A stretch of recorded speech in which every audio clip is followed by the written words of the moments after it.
Laurent Hakoun, Damana Picaz et Justin Kouha, Alassane Ouattara est en guerre. Or, malheureusement, pour le common people, la guerre est caractérisée par les bruits de bottes et les canons. Alors qu'il n'y a pas que les canons et les bottes qui font la guerre, il y a un troisième élément avec lequel on fait la guerre, c'est la terreur. Et quand c'est avec la terreur qu'on fait la guerre, on parle d'état de guerre. Et cet état de guerre-là, qu'Alassane Ouattara a installé en Côte d'Ivoire. Un peu comme on voit dans le régime totalitaire avec Staline. Et donc, c'est pourquoi je ne suis pas tout à fait de l'avis de l'avocat de Laurent Hakoun, d'après lequel le procès de Laurent Hakoun est un procès politique. Et d'ailleurs, le procès de Damana Picaz et de Justin Kouha ne sont pas des procès politiques. C'est tout sauf des procès politiques. Pour une raison très simple. Parce qu'un procès politique fait des prisonniers politiques. Or, Alassane Ouattara n'a pas intérêt à ce qu'il y ait des prisonniers politiques. Ça c'est la deuxième raison pour laquelle ce n'est pas un prisonnier politique. Mais ce n'est pas un procès politique. Mais avant de venir à cette deuxième raison, permettez-moi de vous parler de la première raison. La première raison, c'est que Alassane Ouattara n'a rien contre Damana Picaz. Il n'a rien contre Laurent Hakoun. Il n'a absolument rien contre Justin Kouha et le troisième. La personne visée ici, c'est Laurent Gbagbo. Or, Laurent Gbagbo est intouchable. On ne peut pas avoir vaincu la CPI et puis être intouchable. C'est exactement ce qui va se passer au tout début de la guerre du Péloponnèse dans l'Antiquité grecque. Les ennemis de Périclès savaient Périclès intouchable. Et comme ils ne pouvaient pas toucher Périclès, ils vont s'en prendre à tous ceux et toutes celles qui sont autour de Périclès. À commencer par la compagne de Périclès, Aspasie, qui sera accusée, qui aura un procès pour impiété. Donc il y aura Aspasie, il y aura Anaxagore, que Périclès a fait venir à Athènes, il y aura Phidias, il y aura Socrate, le fameux Socrate.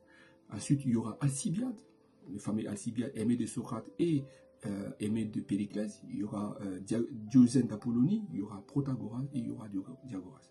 C'est exactement ce qui va se passer. Alassane Ouattara, sachant qu'il ne peut pas toucher à Laurent Gbagbo, il va s'apprendre à tous ceux qui sont autour de Laurent Gbagbo. Donc en fait, Damana Picaz ne fait que subir justement ce que les proches de Périclès ont subi au tout début de la guerre du Péloponnèse. Et donc, dorénavant, plus on va s'approcher des élections présidentielles, le moindre cas de langage et le moindre cas de conduite de la part des proches de Laurent Gbagbo ou de l'opposition donne lieu à la prison. Ensuite, comme je l'ai dit, la deuxième raison pour laquelle il ne s'agit pas de procès politique, c'est parce que justement, un procès politique, ça fait des prisonniers politiques. Or, Alassane Ouattara n'a pas intérêt à ce qu'il y ait des prisonniers politiques. Pour une raison très simple. Parce qu'Alassane Ouattara agit avec la demi-folie des psychopathes. Et cette demi-folie est caractérisée par ce qu'on appelle le calcul froid. Et dans son calcul froid, le psychopathe est très attaché à son image, à la propreté de son image.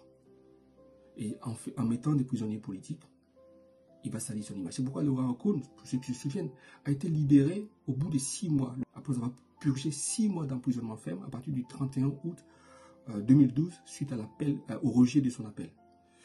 Et donc, puisque au terme du procès de Laurent Hakoun a été détenu en prison, a été condamné à 6 mois d'emprisonnement ferme qu'il va purger, et assorti d'une année d'interdiction de paraître sur le territoire national, ce qui fait que Laurent Hakoun va être condamné à 1 année entière où il a été privé de ses droits politiques et civils à rester dans son village natal. C'est exactement ce qui va arriver à Damana Picaz, à Justin Kouha et au troisième. Donc, quel est le calcul froid de cette psychopathie qui caractérise Alassane Ouattara? C'est que Alassane Ouattara sait qu'il peut perdre le pouvoir. Et comment ne pas perdre le pouvoir? La seule façon de ne pas perdre le pouvoir, et c'est le piège d'ailleurs qui tend aux Ivoiriens, c'est de... Et ça, il a commencé ça depuis longtemps. C'est pourquoi je suis remonté au procès de Laurent Hakoun. C'est de diviser les Ivoiriens en deux. Donc de favoriser une partie des Ivoiriens, qu'on appelle les nordistes, qu'on appelle la gulatisation de la Côte d'Ivoire, et de créer des fous furieux ou des inconditionnels autour de lui, un peu comme ces inconditionnels qu'on a autour des Zelensky, qu'on appelle les néo-nazis, qui fait que, au cas où il devait prendre le pouvoir, il y a des risques de division de la Côte d'Ivoire en deux. D'une part, ceux qui ont été défavorisés durant son règne, et de l'autre côté, ceux qui ont été favorisés.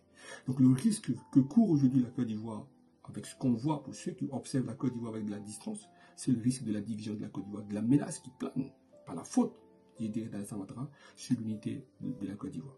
Je rappelle pour Laurent Hakoun, que Laurent Hakoun, c'était au cours d'une réunion en 2012 avec les militants du FPI de l'époque, qu'il avait traité Alassane Ouattara d'avoir menti, d'avoir tenté d'assassiner Laurent Gbagbo.